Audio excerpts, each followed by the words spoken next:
Mm. Well, hello, friends. Mark Holmes here with my buddy Cowboy Joe Boo, and as always, thank you guys for watching, commenting, and subscribing to the Joe Boo Sports Report. Without you guys, this does not work. Let's get open for business and let's wake up the football gods here on this Friday morning. That's right, it is Friday morning.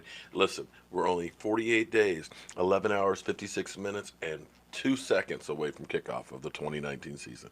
I'm excited. I'm happy. I cannot wait. In fact, a week from today, we'll be talking about the Dallas Cowboys taking the practice field. It's hard to believe, but it's here.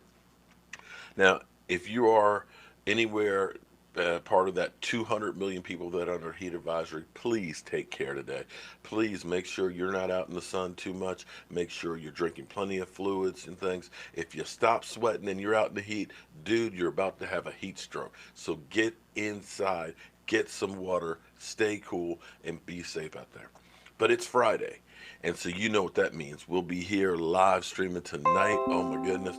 We kind of got went a little off on the last live stream here. Kind of went on a rant because I got sick and tired of listening to all of the BS they keep talking about the Dallas Cowboys. You know what? There are 31 teams last year that should not be satisfied, that should be criticized for not going all the way. And they need to look at everybody as opposed to just my Dallas Cowboys and throwing shade on them. But hey, we know what it is to be a Dallas Cowboy fan. So what's interesting is it seems like there's a little beef. Don't want no beef. I don't want no beef between Peyton Manning and Tony Romo, or at least a little shade thrown. And we know Peyton Manning has turned down having the opportunity to be in Monday Night Booth, and they basically he's kind of got away from that. And so what happened is Peyton Manning kind of threw a little bit. Well, actually, it started with Tony Romo. I think Tony Romo said that he thinks that Peyton Manning didn't really prepare for life after football, and so you had Peyton Manning kind of responding. He said I saw where Tony Romo said he always wanted to be a broadcaster. Well, I always knew I wanted to be a football player. That's all I knew. I was all in on that job. I don't think about anything else while I was playing, and I don't think that's a good way to be. And I think that's a good way to be. I think you've got to be all in on what you're doing. Hmm. Does he have a point on that? Because we know, Tony Romo did fantastic in golf this past weekend. Tony Romo definitely enjoyed the off season, playing golf and doing things and such like that. And you need a break. Don't get me wrong. You need to have something else to go to as well. But one of the things I think that actually hurt the Cowboys a bit was because of Tony Romo's injuries that in the off season they didn't get a chance to work as much as they could together. You had your veteran days off. You had Tony Romo recovering from injuries as well as Des Bryant. And you look at some of the games like San Francisco back in 2014 where his body just wasn't ready. He wasn't there for training camp. So it took time for those things to get together. We ended up being having a great season in 2014, but it's a slow start. And that's one of those things that you can't afford is to have slow starts because every game is important. You think about if the Cowboys won a couple more games and maybe instead of playing in LA, they played at home, maybe we would have had a better chance to go to the Super Bowl. And that goes back to the early part of the season. And the thing that I know is this there's a lot of guys that have a lot of talent. When you make it to the NFL, you are the cream of the crop. And some people are given God gifted talents where they really don't have to work hard. I'll use David Irving for example. As David Irving put it, I can roll out of bed and have more talent than most people and be ready to roll, which was true. He did have all of that talent. But see, it's that kind of guy that doesn't become the Hall of Famer. Why? Because it's not enough just to be good.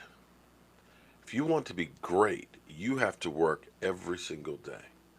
If you want to succeed, you've got to put in the work. And you have to understand that it's sacrifices. If you want to do well at this, that means some of that time, some of that desire, some of that has to go into this. Because you got to be all in on what you're doing if you truly want to be successful.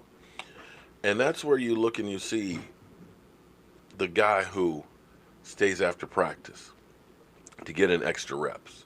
That guy who's the first one there for meetings. That guy who's studying late at night. That guy who is constantly trying to get better and evolve and find out that little niche that will make them successful. And you have such a small window when it comes to football. A career is a blink of an eye. And you have to be all in on that. You know, that's where I'm old enough to know a lot of things that I wish I knew when I was younger.